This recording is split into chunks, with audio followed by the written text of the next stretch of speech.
The following action from the Tour Natal Rally is brought to you by Toyota, Ford, Volkswagen and Sasol.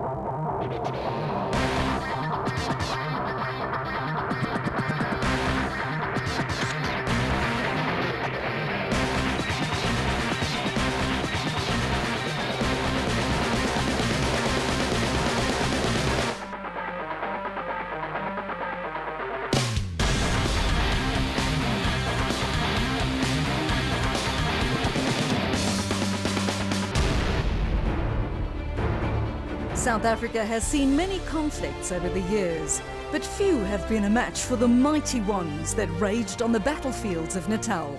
These days, of course, the province is known as KwaZulu-Natal, but the battles rage as fierce as ever, especially if you're competing in Class S1600 of the South African National Rally Championship. Welcome to the 2014 season, which kicked off among the lush sugarcane hills of, you guessed it, KwaZulu-Natal. The sleepy town of Scottsboro played host to round one, which saw no fewer than 16 front-wheel drive cars with engines no bigger than 1600cc take to the grid. The lineup included a veritable armada of Volkswagens, as well as a plethora of Toyotas and a sprinkling of Fords. But among all the familiar badges stands a lone team who campaigns a tiny little French car. With Clint Weston behind the wheel, the Reef Tanker-sponsored Citroën C2 R2 brought the team the 2013 S1600 Championship. And despite the onslaught that 2014 is bringing, Weston was upbeat before the start of the Tour Natal. Well, I mean, the car's all nicely prepared. Thank goodness we've taken a little bit of experience away from last year, and we won a championship there, and we know pretty much how it should be done. So we want to start off the season like that. During 2013, Weston's main competition came from Namibian Thilo Himmel, who then campaigned a locally built Toyota Etios R2. But Himmel has since moved on to the S2000 Challenge class, handing his magnificent S1600 car to Guy Bottrell. Bottrell proved very quick last year, but unfortunately for him, his Toyota Auris let him down, and he had to watch as the championship slipped away. Another nearly man in 2013 was Matthew Vasey-Lyle, who was still in with a shot at the last event of the year and will certainly be one to watch in 2014. This year also sees a new challenge from Marco Himmel, brother of Thilo. Marco contested a number of rallies in Class S1600 last year and even managed a controversial win in Polokwane. This year, he'll be piloting a much more modern Volkswagen Polo, and it will be unwise to discount the talented youngster. So, those are the soldiers. But in rallying, it isn't only the other drivers that pose a threat. On the Tour Natal especially, the stages themselves can bite hard, thanks to the combination of a loose, marbly surface and high-speed corners. The area inland from Scottsboro offers some of the country's very best rally roads, and they, in turn, offer one of the sternest tests a driver can face. And on 14 March, it was go time on the Tour. This year's Tour Natal was split over 2 days, with the first day consisting of 3 stages. Each stage was run twice, bringing the tally for the day to 6, and a special stage distance of 35 kilometres. By the time the dust settled over the first group of these stages, it was clear that Guy Bottrell and Simon Vasey-Lyle in the Yato-sponsored Toyota Etios had the bit between their teeth. The pair had moved up to 7th overall, first in class, and already had a lead of more than 48 seconds. We're going all right. We've put in 2 very quick stages now. We pushed really hard. And yeah, we just got to see what the other guys do, but everything's feeling good. Behind them was a queue of teams scrambling for position.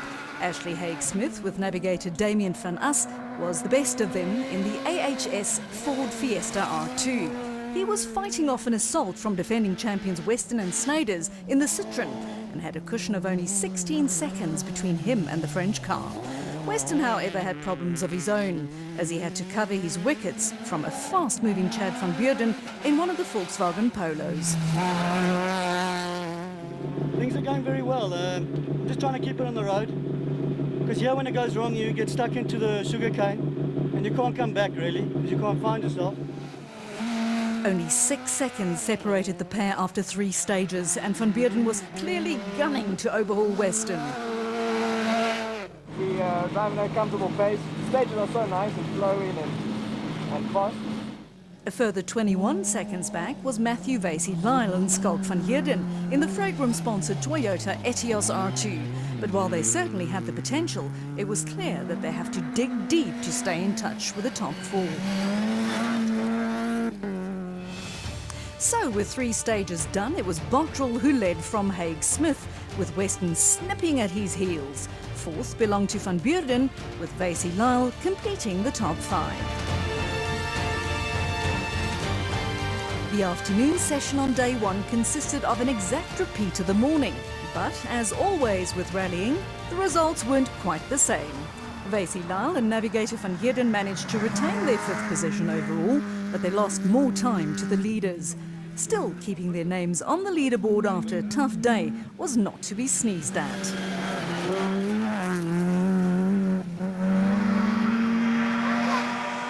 Ahead of them, van Beurden and Schwartz would have shuffled close to the top 3 had their new Polo not started overheating towards the end of the day. They were forced to slack off a touch, relinquishing all the ground they'd made up during the day. Yeah, the car just started overheating, so we had to take it easy on the last stage. We'll see what we have to do now. In the meantime, Weston had reeled in Haig Smith and now found himself in 2nd, just 50 seconds adrift of the pace set by Bottrell and Vasey-Lyle in the Yato Etios R2. But it was Bottrell who still topped the standings at the end of the day. And after a fantastic day of racing in his new Toyota, the man from KwaZulu-Natal had reason to smile on his home event.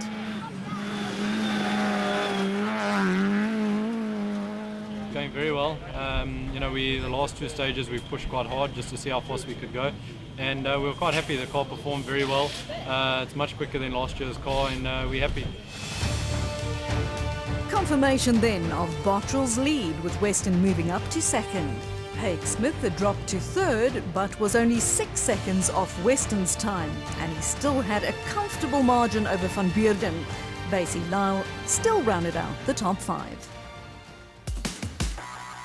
And so, on to day 2 of the Tour Natal. Again hosted in the Scottsboro area, but this time comprising 2 groups of 4 stages. Together, the 8 stages of day 2 totaled 123 kilometres of racing, and anybody who put money on the results staying as they were overnight was in for a hiding all the way to the bank. Things started as expected, with Bottrell holding steady at the top.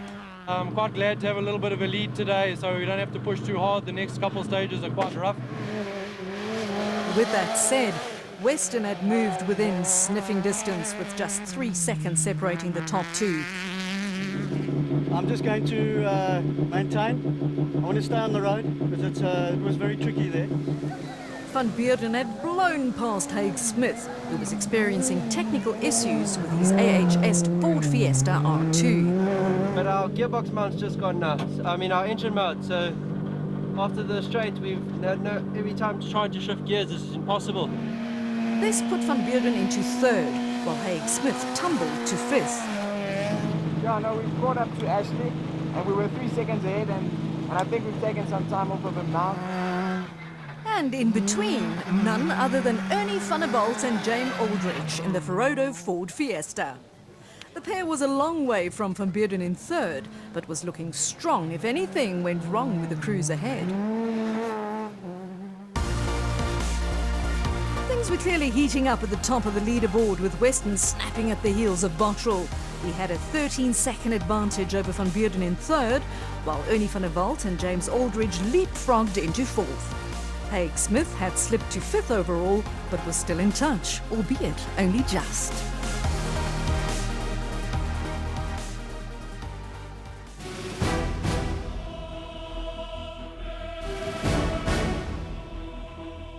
There's a reason why battlefields are called that. They are the grounds where great clashes take place, and no great clash has ever happened without casualties.